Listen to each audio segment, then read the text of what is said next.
Are you stuck? What about unhappy? Join Alena Chapman, author, mentor, and life coach for 30-minute moments as she challenges you to get out of the doldrum and start living your life to the fullest. It's time to celebrate that life with 30-minute moments. Welcome to 30-Minute Moments, and I'm your host, Alena Chapman. Hey, everyone, I'll tell you what, we have got quite a show for you today. And I also want to let you know, Savvy Sisterhood is set to go May 4th and 5th in at Columbus University in New York City. I love New York City. So I am calling on all those wonderful Savvy Sisters of Fort Wayne and all around areas of this beautiful Indiana, and get yourself coming to that. Take a look at stuff, because I am getting some of the top speakers. Once I secure them, I am going to announce them, because you won't believe who's going to be coming. And on top of that, you're going to just learn and see your savvy sisters, but also learn things about how to bring your business up to the next level. Learn how to bring your personal life into that wonderful space and understand relationships. Who doesn't want to find their soulmate? Really, seriously. And who doesn't want to make more money in the year 2019? I'm there. You know, who's not? So these are the things we're going to be talking about at Savvy Sisterhood Summit. So again, that's May 4th and 5th. And if you're interested, go on the join SavvySisterhood.com. And you don't have to be a Savvy Sister to come. Right now we have a buy one ticket, get another ticket free. So guess what? You can bring that soulmate. You can bring that husband. You can bring that girlfriend. It's a good deal. All right, let's get started on our show. I have a fabulous guest. I always have fabulous guests. I try to bring you the very, very best. This woman, she lives from her heart. She is really, really cool. She actually interviewed me on her show, and we had so much fun, and I was just so taken with her. She has her own syndicated radio show, and it's called Live Your True Life Perspectives, where she shares the necessary tools to create and elevate your true life. I like that. She is a life coach, a contemporary philosopher, very cool, and an in-demand keynote speaker, and also a licensed clinical psychologist. Wow. And she's also the creator and host of a highly rated Amazon series called The Celebrity Perspective. All these cool things. Now back to Live Your True Life Perspectives. This is the radio show that airs over 35 markets, 6 days a week, both nationally and internationally on multiple platforms and networks, including Apple Podcasts, iHeart, Spreaker, and KLIF 570 News. All right? And the one other thing she does, because this woman doesn't sleep, she is also a featured video content contributor to it's a content read by over 6 million visitors a month on a diverse idea-based social media platform called The Good Men Project. Now, I'm going to look this one up. It's a weekly column that hits on sex, and relationships, dads and families, marriage and advice and confessions. I love that. Now, who I'm introducing to you is Ashley Burgess. Ashley, welcome. I love this last little The Good Men Project. That sounds really fun. I'm so glad to be on your show. Thank you for having me on. Oh, we're so happy to have you. With you on my show, so I'm looking forward to this. Oh, me too. Me too. It was very, very fun. All right. Well, first of all, I do want to talk about this Good Men Project. That sounds really, really cool. And I love to hear that something's out there so men can, read, and they can comment, and they can grow. I'm doing the women thing. I'm glad you're doing some men thing. I love that. I love it. Yeah. It's a really cool thing online. I began being a video columnist for them a few years back. I guess probably back in a couple years ago. And I write a lot about relationships, dealing with relationship issues, understanding situations, and being able to identify problems in a relationship. And it's really a neat website, because there's a lot of deep conversations that are being had, and like you said, actually men talking about things that stress them out, scare them, make them cry, and talking about their emotions honestly. We focus, and I have to admit I am too, but we focus so much on women. But, men hurt too, and men are kind of in a place right now where they're just not sure about things in relationships because everything's shifting so much. And women are coming into their own more and more and more and more because we're all helping them to come into their own more and more and more and more.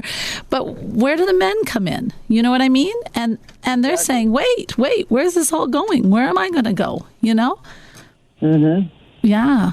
Yeah, it's a big deal, and it's also like when we want to take society to the next level. If we really want to have that depth, and we really want to have that authentic conversation, we have to get past the stereotypes of the male gender based on the fact that they're not supposed to cry, and that's asinine. Oh, it is. All of us have emotions. All of us feel, and when we get real and we bypass some of that old thought process, outdated thought process, we can begin to get to the reality. And I think what happens is you have couples that begin to communicate and speak, because for the first time, the man actually feels like he can speak honestly and reveal things about himself in a positive way that's vulnerable but doesn't make him look weak. Yes. I don't know if you know this about me. I worked through the court system for a few years in an organization called Right Relations. And I worked in 3 counties here some people out there, the listeners, you might remember Right Relations. And I worked in Allen County, and I worked in Whitley County, and I worked up in Kendallville. That's for the listeners to know. But anyway, it was 3 counties. But the interesting thing is, the director of that program would say, when he'd leave me in the room with a bunch of men, in 5 minutes, they'd all be in tears. That's hilarious. And he'd say, what do you do to them?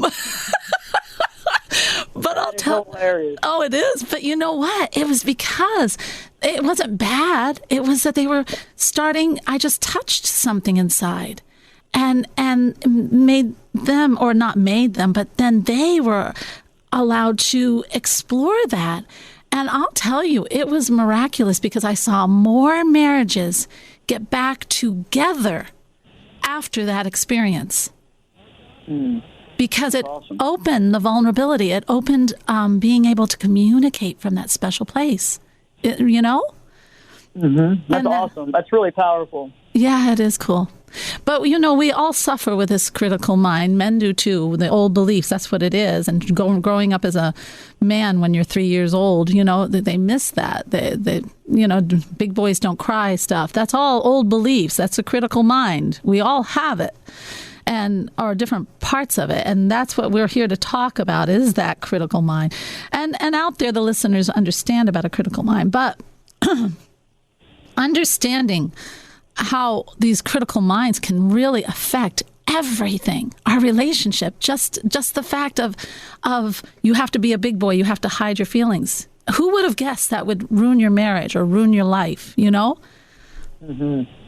Yeah. Powerful. It's just something we don't, it's interesting how the dynamic changes, and we begin to realize that everybody has the right to express themselves, and in a good, positive, nonviolent way. And I think the thing that's really changed over the last few years is you see, men actually, I feel, kind of guiding other men down that road and being there as a big brother, accountability partner, almost like a father figure. Because remember, there's a lot of men out there, just like women, that were raised by a one-parent household, or raised by grandparents, or even whatever that looks like. And the family dynamic was broken up. And I think that when that happens, our ability to try to safeguard our emotions and safeguard ourselves gets in the way of us being honest about how we feel and about working through issues, even psychologically speaking,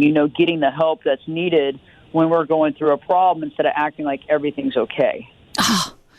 And we do act like everything's okay. We put on that mask. We go out and we don't dare let anyone know that we're crying inside. Mm-hmm. And I don't understand how that started. And I don't understand why we do that. I'm all about living vulnerable. Now, listen, we don't want everyone just going to work every day in tears. But that's hilarious. Yeah, well, we don't, that would be not a good place to work. But we do want to have people feel like they can talk.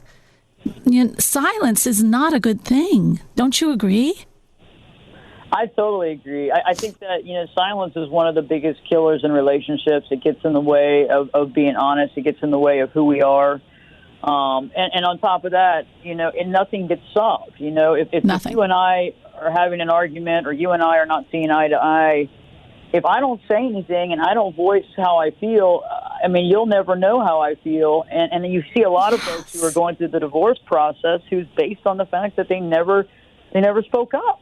Oh my gosh! They never said, "Hey, I'm upset," or "Hey, this isn't working for me," or "Hey, I feel like," you see it in the family dynamic a lot, where there's the family dynamic, and the child comes in, and then the feelings get changed, and how people don't voice how they feel, and things get so far out of whack. Yeah. That eventually it almost feels like they can't. There's no going back. And I think we've all been in a relationship where there was so much water under the bridge that you didn't know where to start the conversation. That because is so there was true. So much. That's right. And it's the head. Is a problem. It's the critical, because if you hide it in silence, guess what? You build it. You create it. We have to cut for a break, but we will be right back to talk about this. You're listening to 30-Minute Moments with Alena Chapman, helping you discover your true purpose on WOWO and at WOWO.com. Welcome back to 30-Minute Moments. I'm your host, Alena Chapman, and we're with Ashley Burgess, a really cool person. All right, Ashley, let's get to it. I have my own personal experience we're going to analyze and solve here. How do you like that? I love it. Okay. I love it. I'm in it. I'm putting you right on the spot. This is going to be fun.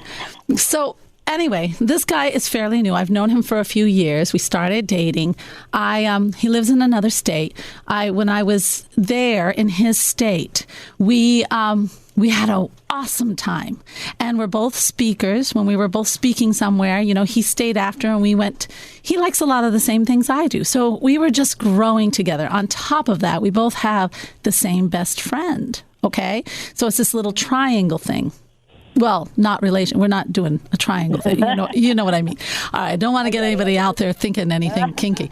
All right. So anyway, but this guy I really like because he's different. He's fun. He'll stretch me. He'll take me out of my comfort zone. All the good things. All right. But he didn't like something I did. I didn't do anything awful. I was supposed to do. He advised me on an investment, and it was a risky one. I said, "Sure, I love the idea, but let my lawyer look at it." My lawyer said, "No way, you're not going to do this." And so I said, "Oops, sorry, it didn't work." And it wasn't. It was a friend of his, and he was very upset with me. But this is the thing: he didn't talk about it. He's gone silent. He's gone silent. So we never have a chance to sit and say, "Hey, you know what? I'm sorry. I would have loved to have done this investment, but my lawyer, who knows best, says this isn't cool. I'm going to lose the money. I don't want to lose money. Sorry. I'm a single mom. I don't want to lose money." But that should not, he's got to understand my side along with his. But we don't even get to air it because he is silent. I find that very interesting. So instead of us curing the situation, it's building on his side. I can feel it building because he's building it all by himself. I have no part in it. And this is what happens in families, that silent person. Are y'all still speaking? Are y'all still seeing each other? No, he's silent. It's like here a pin drop silent. What do you do with that? Okay, so everything was good, and then you give the opportunity to your lawyer to look at, and then your lawyer says no, and then you go back to him and say, "Hey, I really would have done it, but I just can't take the risk right now." Right. And then what happened right after that? Did y'all still hang out that night or after that, or nope, silent. Wow. Silence. Like Okay, echo, well- silent, echo, echo, echo. Yeah. So Was he involved with this? Was he going to financially gain from any of this? no. He just had taken this kid under his wing. And that's cool. But this kid had lost a lot of money in the past. And this kid wasn't keeping good records. And this kid was not, it was not a good situation. I wasn't interested. And and he has to see that. But he's I don't know what it is. I don't know because he won't talk. So it's getting that person to even, is it worth it? Is it worth it for me to even, if this is how, as a woman, I'm looking at this situation, I'll be quite honest with you. And even as the spiritual thought leader that I am, I'm looking at this situation, I'm thinking, this is a red flag.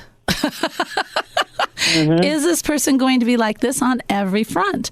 When someone closes off in a relationship, they're trying to show you that they're upset, but what they're really showing you is that they're not going to communicate. It's going to be hard. It's going to be a long road. Am I correct?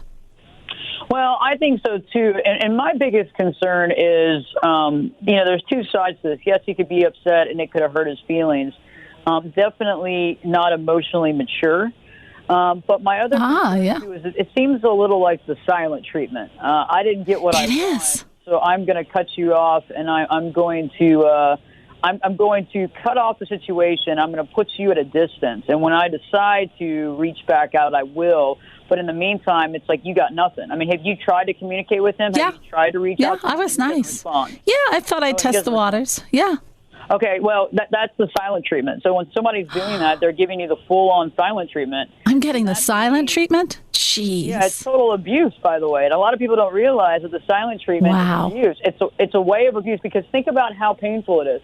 It's not the same as getting hit or screamed at.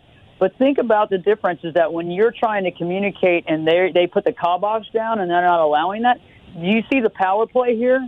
Yes, I do, totally. I'm in charge. I'm in charge. I'm holding the cards.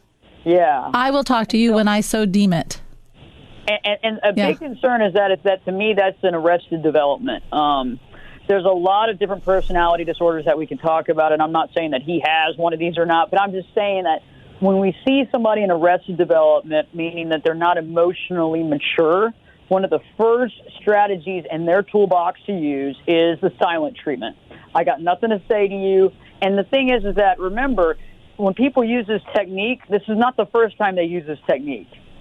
Okay, this is their go-to technique. This is their tool. Okay, that's their first thing. Yes, their first tool. And so a good sign to that means that he might have gotten hurt. He might have had his ego hurt. He might have gotten his feelings hurt. Well, sure, we all do. He responds is based on that. And that means that that's how he's probably responded all his life.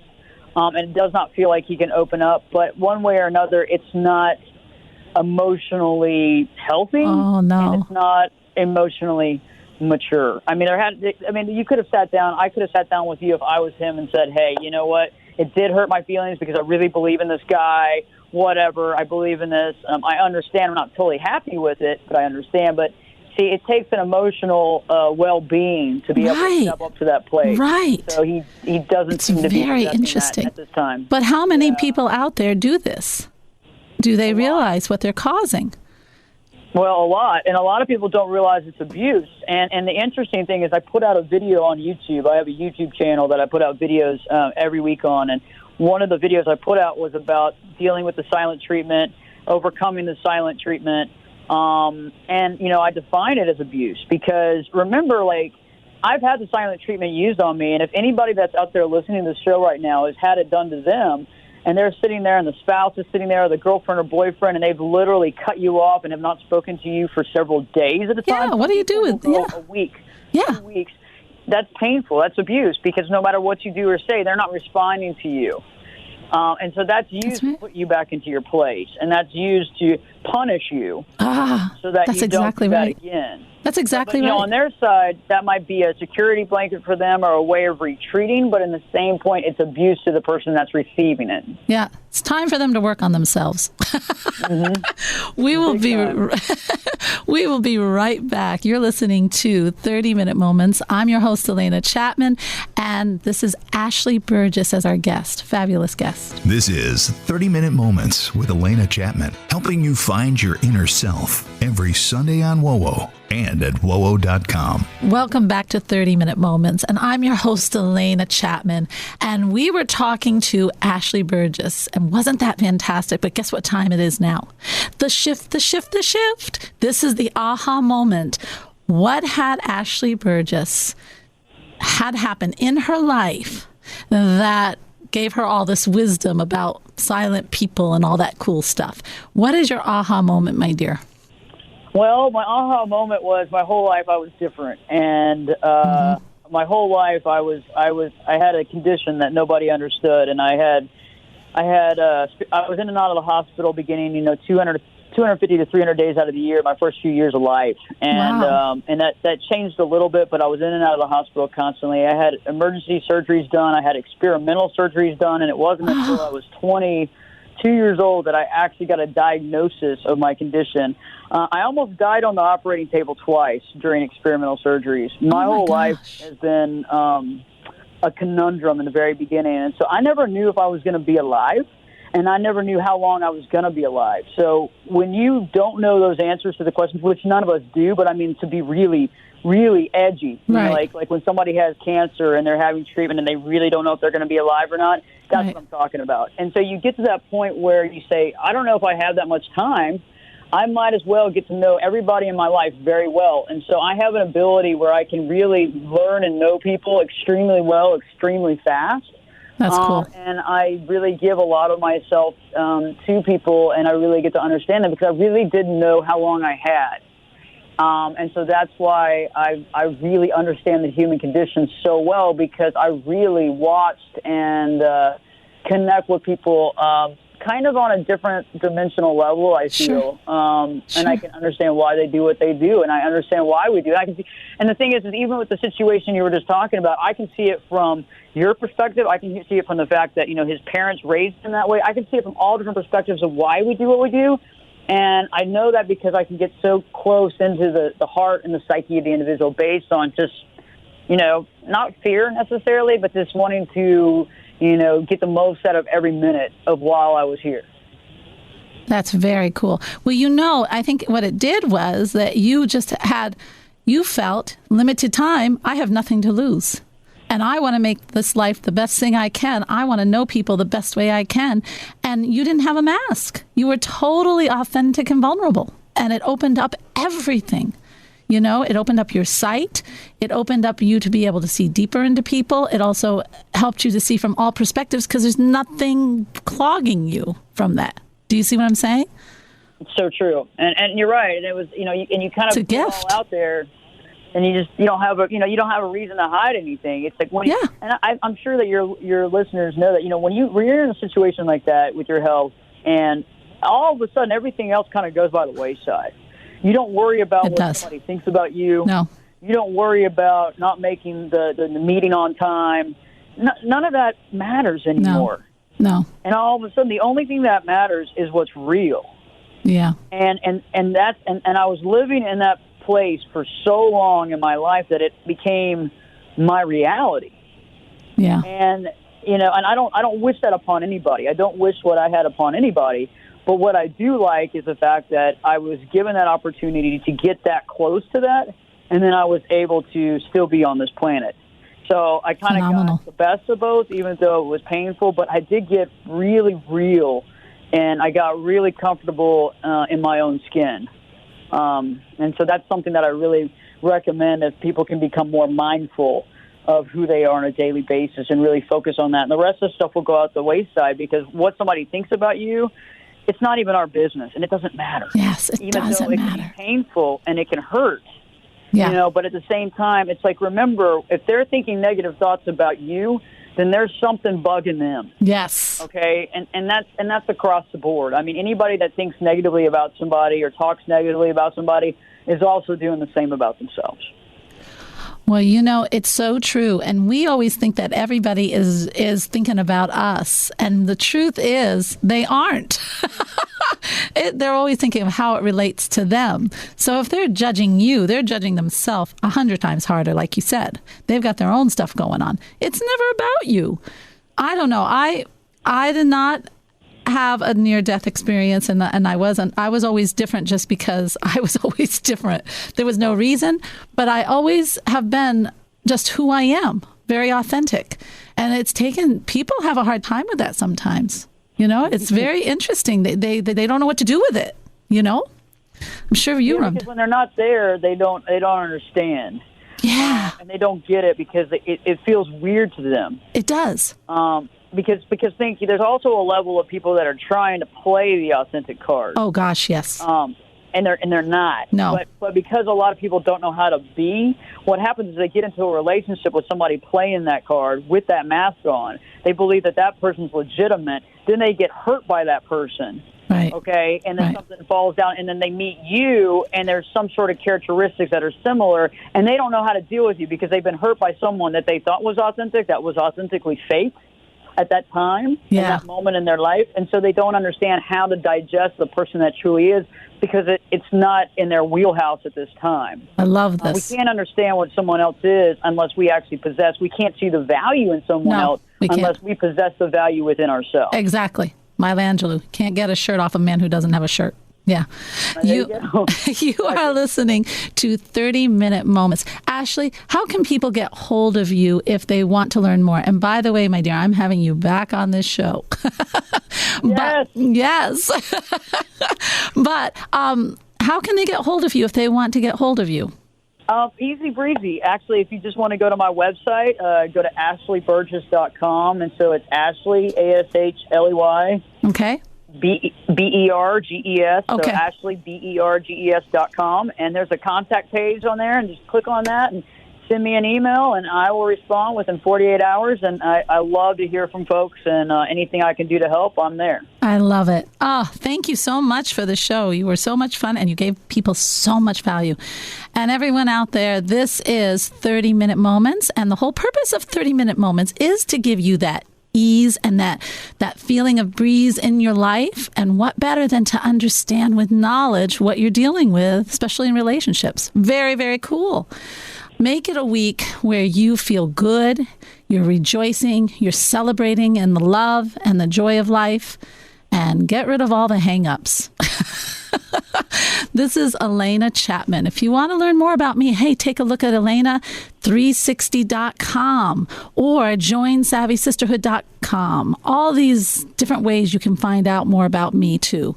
But for now, have a fantastic week, and always namaste. This has been 30-Minute Moments featuring Alena Chapman. If you missed an episode, download it now at wowo.com.